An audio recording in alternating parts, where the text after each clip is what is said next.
এজেন্সির ব্যর্থতা, পুলিশের সাফল্য। সিবিআই ব্যর্থতায় আরজিকর খুন ধর্ষণে জামিন পেলেন সন্দীপ ঘোষ, অভিজিৎ মণ্ডল। নিয়োগ মামলায় পার্থর জামিনে সুপ্রিম নির্দেশ। পার্থকে ছাড়তে ইডিকে শর্ত শীর্ষ আদালতে। কুলতলির পর ফরাক্কায় সাফল্য রাজ্য পুলিশের। যৌন নির্যাতন করে ৬২ দিনে সাজা ঘোষণা।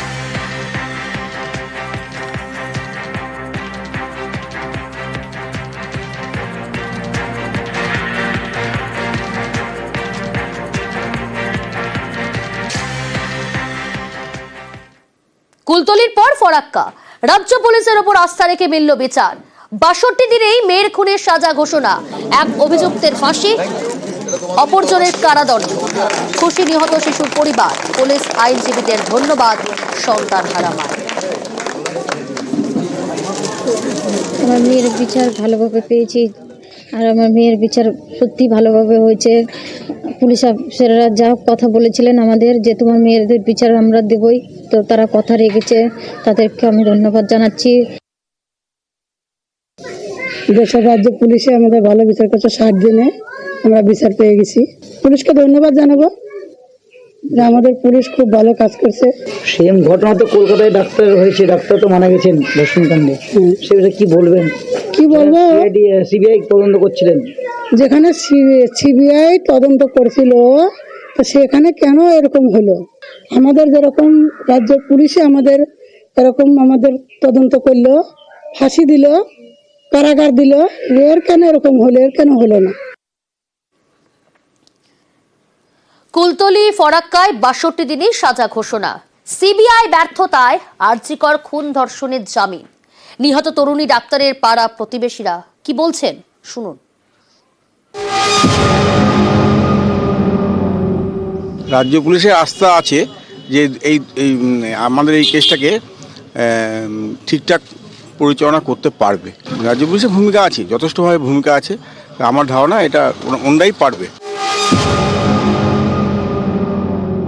নির্যাতিতার বাবা মা, তাদের ভরসা ছিল যে কেন্দ্রীয় সরকারের উপরে, কেন্দ্রীয় সরকার যে সিবিআই আছে, সিবিআই এদের ফাঁসি কিংবা যাই হোক বিচার করবে। তারা ব্যর্থ।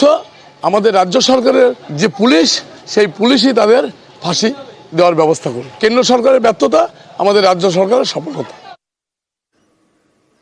এজেন্সি অসফল, পুলিশের সাফল্য। সরব আন্দোলনকারীরাও।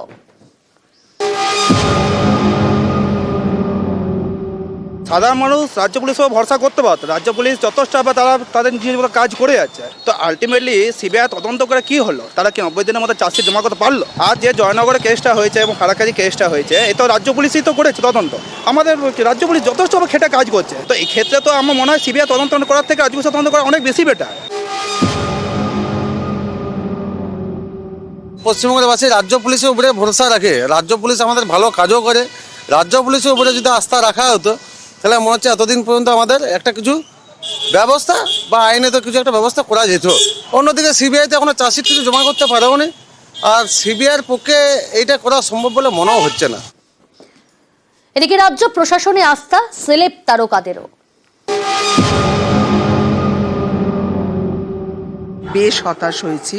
একজন যে অভিযুক্ত ছিল তাকে জামিন দিয়ে দেওয়া হলো, তার কারণ 90 দিনের মধ্যে চার্জশিট দিতে পারলো না। মানে এটা তো বিশ্বাসযোগ্য নয়। এটা বোধহয় সন্দীপ ঘোষও ভাবেনি যে এটা হবে। আমরা ভরসা রাখতে পারিনি, তাই সিবিআই এর হাতে গেছে। রাজ্য পুলিশের যা যা খুঁজে বের করেছে, তারপরে সিবিআই নতুন কিছু খুঁজে বের করেন। আমি জানি আমাদের মুখ্যমন্ত্রী, তিনি একজন মহিলা, ওনার মানবিক মুখ অনেকবার দেখেছি। যদি পারেন উনিই পারবেন। ওনাকে আমি হাত জোর করে বলবো ওরা যেন জাস্টিস পায়।